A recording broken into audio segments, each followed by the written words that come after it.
She thought she was just helping a desperate old homeless man with the last $10 she had in her pocket. But 3 years later, he came back, no longer a drifter, but a billionaire at the helm of a new empire, carrying an offer that would upend her entire life. What she didn't know was that he had once played a role in destroying her family. So why was he helping her now?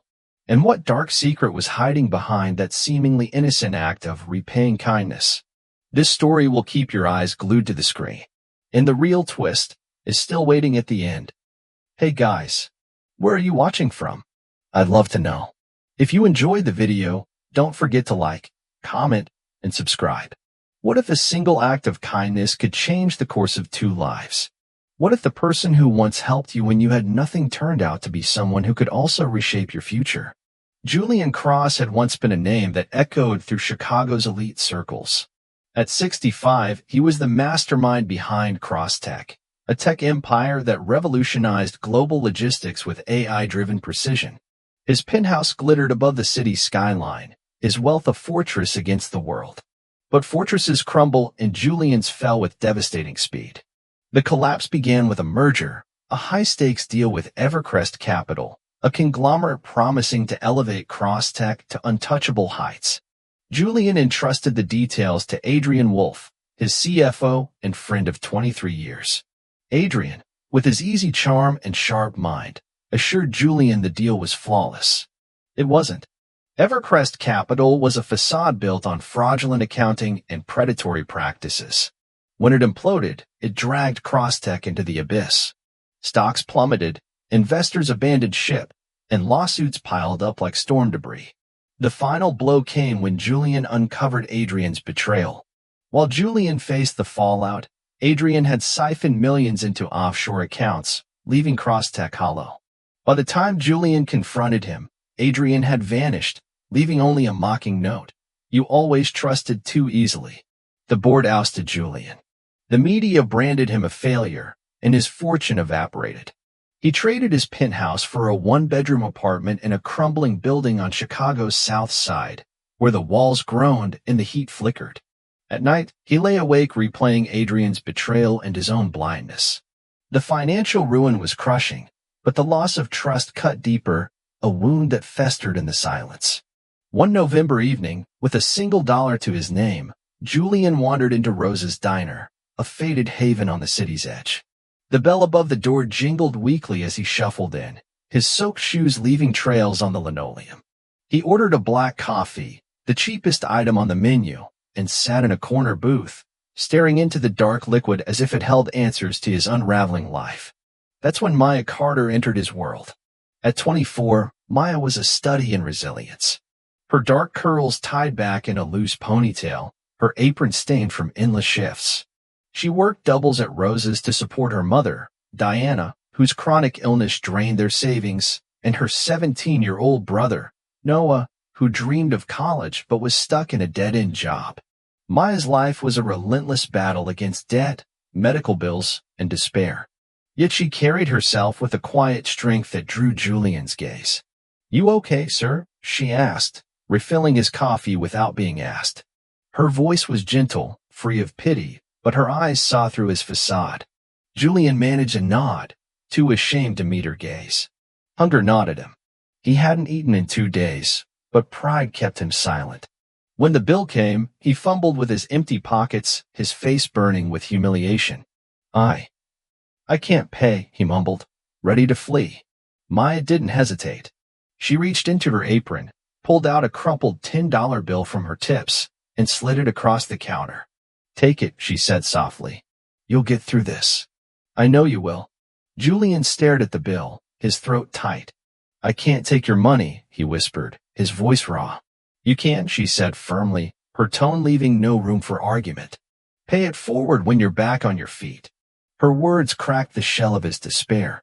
He took the bill, his hands trembling, and left the diner with more than $10. He left with a spark of hope, a reminder that kindness could pierce even the darkest night. 3 years later, Julian Cross was a phoenix risen from ashes. At 65, he'd rebuilt his empire with Cross Innovations, a company focused on sustainable AI solutions for underserved communities. Learning from his past, he vetted every deal himself, surrounded himself with loyal advisors, and prioritized ethics over profit. His new empire was leaner but stronger, and his name once again commanded respect. Yet the scars of his fall remained.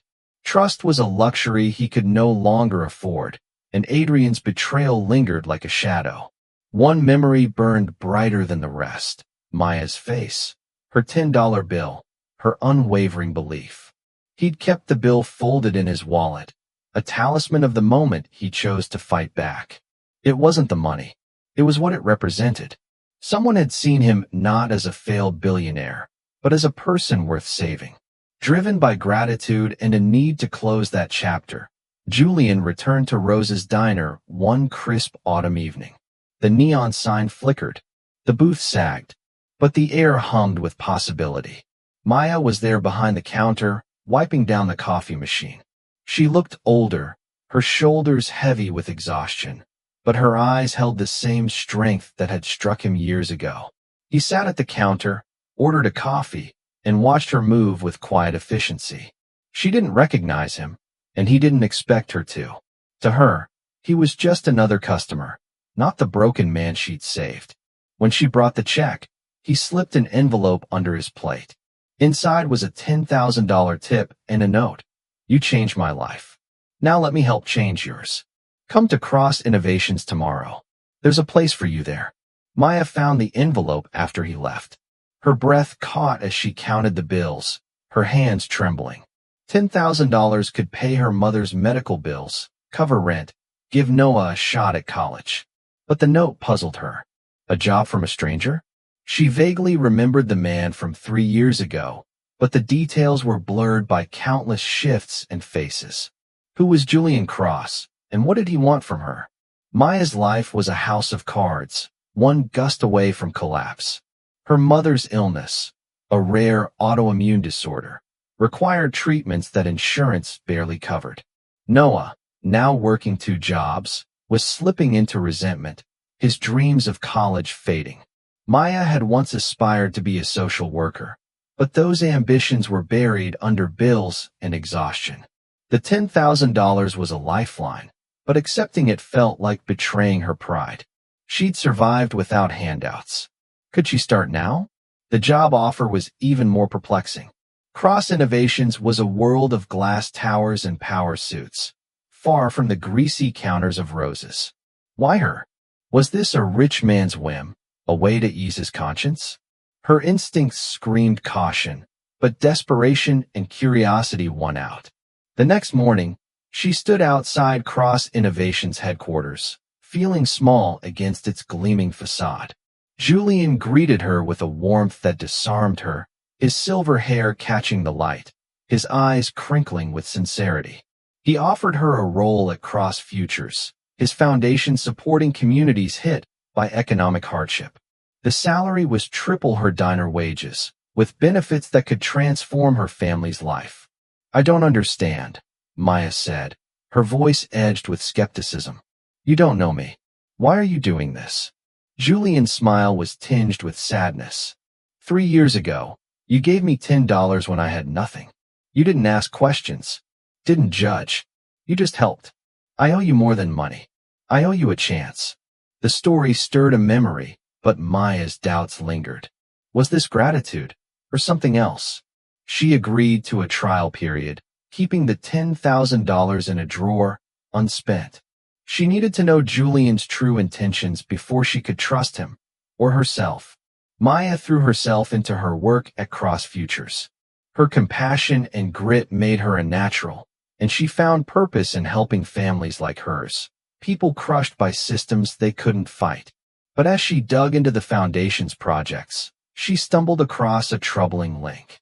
Cross Futures was funded by Cross Innovations, which had risen from the ashes of Crosstech, the company that had once dominated the tech world. Curious, Maya spent late nights researching Crosstech. What she found chilled her. Crosstech's aggressive acquisitions had bankrupted small businesses, displaced workers, and destabilized communities. One article mentioned Midwest Freight, a logistics firm acquired by Crosstech 5 years ago. Maya's heart stopped. Her mother, Diana, had been an accountant at Midwest Freight. The acquisition led to layoffs, including Diana's, plunging their family into debt. Diana's health spiraled, and Maya's dreams of college were deferred indefinitely. The revelation felt like a betrayal. Julian's kindness, his offer, it all seemed tainted. Had he known? Was this job a way to buy her silence? She confronted him in his office, her voice shaking with fury. "My mother lost everything because of you," she said. "How am I supposed to work for you now?" Julian's face fell. He hadn't known about Diana specifically, but he didn't deny his role. "I was blind," he admitted. "I trusted people who put profit over people. I'm trying to make it right, Maya. That's why the foundation exists." His remorse seemed genuine, but Maya's trust was fractured. She stayed, but only because the foundation's work was too vital to abandon. She demanded transparency, full access to Crosstech's records, and a commitment to right its wrongs. Julian agreed, but the tension between them simmered.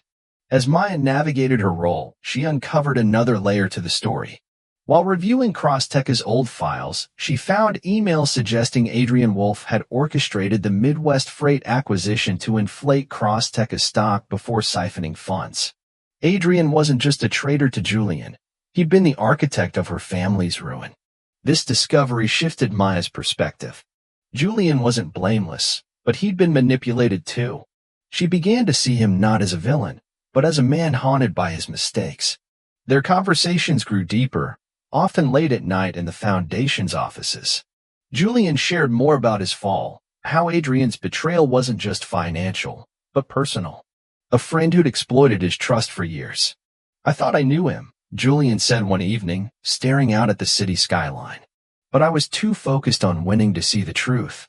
Maya nodded, thinking of her own struggles. "I thought I knew what I wanted too," she admitted. "But working here, it's made me see what's possible." Their shared pain forged a bond. But Maya still wrestled with her anger. Could she forgive a man whose company had hurt her family, even if he wasn't the mastermind? And could she trust his vision for the future? Meanwhile, a new figure emerged, Sabrina Klein, a former Crosstech executive who'd worked under Adrian, now a consultant for rival firms. Sabrina harbored a grudge against Julian for her own fall from grace. She'd been quietly feeding information to a hacker group, Cypherlink, aiming to discredit Cross Innovations. Sabrina's motives were personal. She blamed Julian for her tarnished career, ignoring her own role in Crosstech's unethical practices. Maya's brother, Noah, added another layer of complexity. Angry over their mother's suffering, he'd been digging into Crosstech's past, fueled by resentment.